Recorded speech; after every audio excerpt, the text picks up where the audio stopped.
हरे कृष्णा। हनुमान जयंती विशेष हनुमान जी के बारे में कुछ जानकारी। संसार के 7 चिरंजीवियों में से उन्हें एक माना जाता है। श्री राम भक्त हनुमान का जन्म चैत्र शुद्ध पूर्णिमा को हुआ था। जिस तरह भगवान शिव का मंदिर नंदी के बिना पूरा नहीं होता, उसी तरह भगवान राम का मंदिर हनुमंत के बिना पूरा नहीं।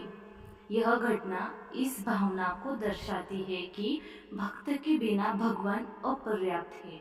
भगवान राम को रावण की लंका तक पहुंचने के लिए एक पुल बनाना पड़ा, जबकि हनुमान उड़कर चले गए लंका में।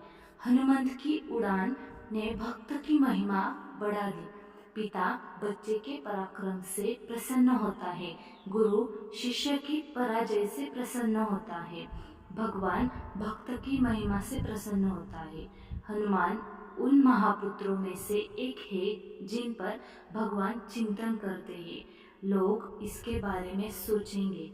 आज हजारों वर्षों से हनुमंत का जनमानस के हृदय में राम के समान पूजनीय स्थान है।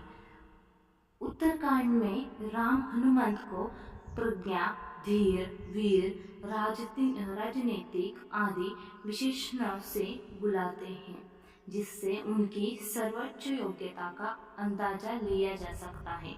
जब हनुमान सीता का पता लगाने आए तो श्री राम ने कहा, हनुमंत, आपके मेरे ऊपर अनगिनत उपकार हैं। अगर मैं उसके लिए अपनी जिंदगी का हर एक हिस्सा भी खो दूं तो भी कम होगा, क्योंकि तुम्हारा प्यार मेरे लिए 5 आत्माओं से भी ज़्यादा खास है। मैं सिर्फ तुम्हें गले लगाता हूँ। एक्क्षोपकारस्य प्राणान दास्यामि ते कपे। राम कहते हैं कि हनुमंत ने इतना कठिन काम किया है कि दूसरे लोग ऐसा करने के बारे में सपने में भी नहीं सोचेंगे।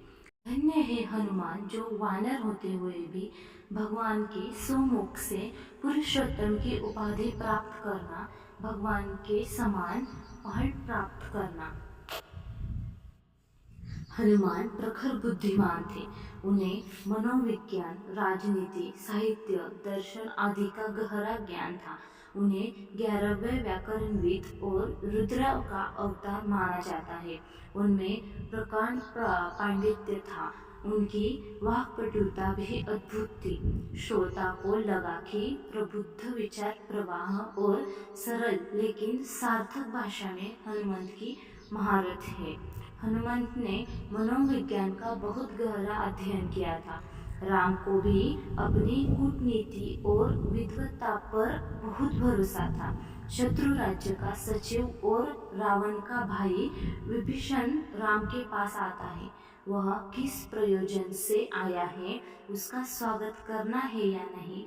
जैसे ही राम ने इस संबंध में सलाह मांगी तो सुग्रीव से लेकर सभी ने ऐसे नाजुक समय में विभीषण को स्वीकार करने से इनकार किया। और सबकी बात सुनने के बाद राम ने हनुमंत की राय पूछी। हनुमंत तुरंत इसे स्वीकार करने के लिए तैयार हो गए। राम ने हनुमंत की बात मान ली, क्योंकि राम हनुमंत की लोगों को पहचानने की शक्ति को जानते थे। सीता की खोज का कार्य भी राम ने उन्हें उसी विश्वास से सौंपा था, जिस विश्वास के साथ उन्होंने वह कार्य पूरा किया। सुंदरकांड हनुमंत की लीला से परिपूर्ण है। हनुमंत के पास स्वतंत्र बुद्धि और बुद्धिमत्ता थी।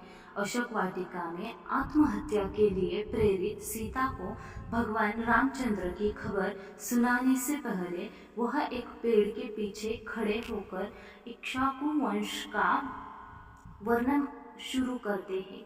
हनुमंत ने मानसिक भूमिका रचकर सीता के हृदय में विश्वास पैदा किया। इसके बाद उसने अपना परिचय रामदूत के रूप में दिया। आज हमने 2 पैसे के तेल और 1 आने की माला में हनुमंता का मूल्य चुकाया है। शनिवार को यह सब करने से हमारी सारी श्रद्धा सिंदूर के टीले को स्थापित करने में लगती है। जब राम के सैनिकों की जरूरत होगी तब हम सोते रहेंगे तो काम नहीं चलेगा। हमें हनुमंता की तरह उठना है, जगाना है और राम कार्य के लिए प्रतिबद्ध होना है। धन्यवाद।